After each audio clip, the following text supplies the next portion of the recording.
Dans un contexte de taux bas, quels sont les impacts sur les marchés et sur l'assurance vie? Pour en parler, nous recevons Tony Duprey, directeur des investissements de LCL. Tony Duprey, bonjour. Bonjour. Alors, quels sont les éléments qui nous ont conduits à cette situation de taux bas?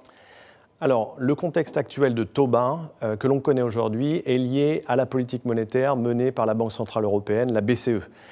L'origine de cette politique est à trouver dans la réponse apportée par l'institution de Francfort, d'abord à la crise financière de 2008 et de 2009, et puis à celle de 2011 et 2012 de la crise des dettes souveraines.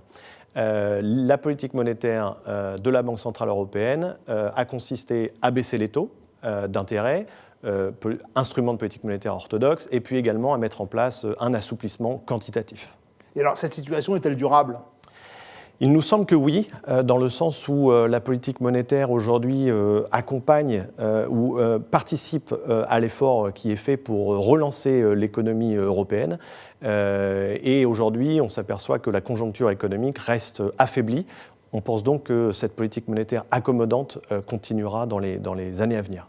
Et alors, quelles sont les implications justement de cette politique des taux bas sur les allocations d'actifs ? Alors, en termes d'allocation, c'est un petit peu un casse-tête. Aujourd'hui, les liquidités ne sont pas rémunérées. Les investissements à court terme, que ce soit sur des supports monétaires ou dans des titres d'État à plus ou moins long terme, offrent une rémunération négative. Et ce qu'il faut avoir en tête, c'est que le rendement des actifs sans risque, comme les obligations de l'État français ou allemand, constitue la base des rendements futurs des actifs risqués, comme les actions ou le private equity, par exemple. Donc il faut repenser son allocation d'actifs pour prendre en compte ce nouveau contexte des rendements, cette nouvelle hiérarchie des rendements, en particulier si vous conservez vos attentes de performance comme elles pouvaient l'être il y a plusieurs années. Et alors la question qu'on se pose évidemment, c'est quelles sont les conséquences pour l'assurance vie, et notamment pour les contrats en euros. Alors, les contrats en euros, il faut revenir à la gestion des portefeuilles des contrats en euros.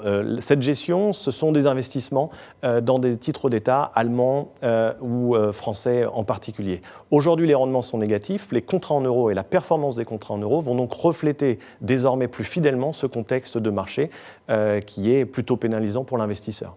Et quels conseils, globalement, on peut donner aux épargnants, du coup ? Le meilleur conseil que l'on peut donner aujourd'hui à un investisseur, c'est le même qu'il y a plusieurs années et que l'on conseillera dans plusieurs années également, c'est de continuer à investir régulièrement et dans la durée. C'est la meilleure façon de se prémunir des à-coups de marché, de la volatilité qui nécessairement restera relativement élevée dans les semestres à venir. Pour les épargnants, il faut absolument repenser ses objectifs d'investissement. Il faut repenser sa stratégie à la lumière de l'horizon d'investissement et à son risque de profil.